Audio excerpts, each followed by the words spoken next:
A standing ovation near the top of Biden's speech for Oksana Markarova, who was in the gallery as a guest of First Lady Dr. Jill Biden. She's also Ukraine's ambassador to the United States. 6 days ago, Russia's Vladimir Putin sought to shake the very foundations of the free world, thinking he could make it bend to his menacing ways. But he badly miscalculated. He thought he could roll into Ukraine and the world would roll over. Instead, he met with a wall of strength he never anticipated or imagined. He met the Ukrainian people. Unlike other State of the Union addresses, which tend to heavily focus on domestic policy, it was the Ukraine issue that dominated from the onset, garnering a rare display of bipartisan support in the often divided Congress.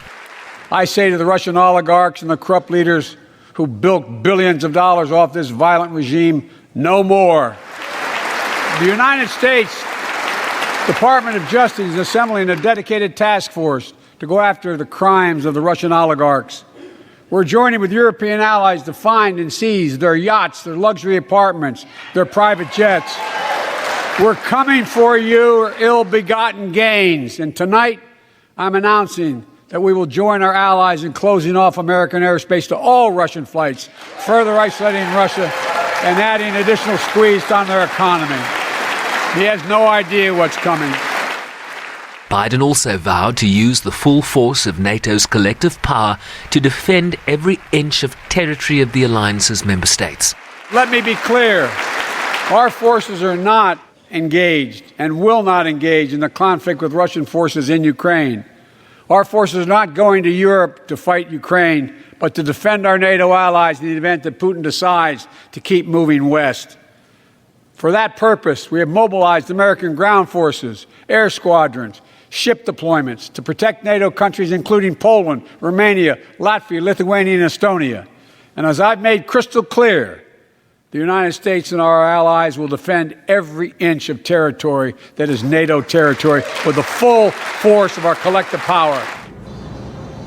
On the domestic front, he vowed to fight record-breaking inflation, calling it a top priority, and with rising energy costs, announced a coordinated release of 60 million barrels of oil from reserves around the world.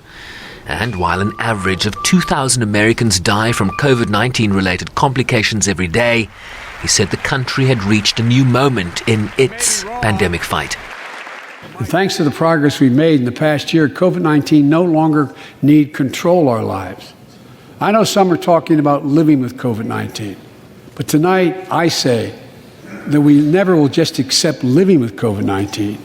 We'll continue to combat the virus as we do other diseases.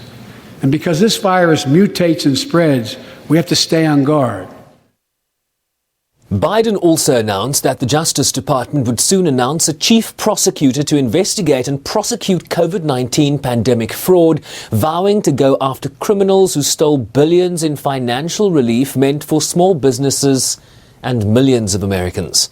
The potential fraudulent activity is said to be nearing $100 billion. And while the economic challenges are hard to ignore in a speech usually tailor-made for a domestic audience, no less as the midterm elections loom this November, he called Russia's president a dictator whose invasion of a foreign country would have costs all around the world. Sherwin Bryceby's SABC News, New York.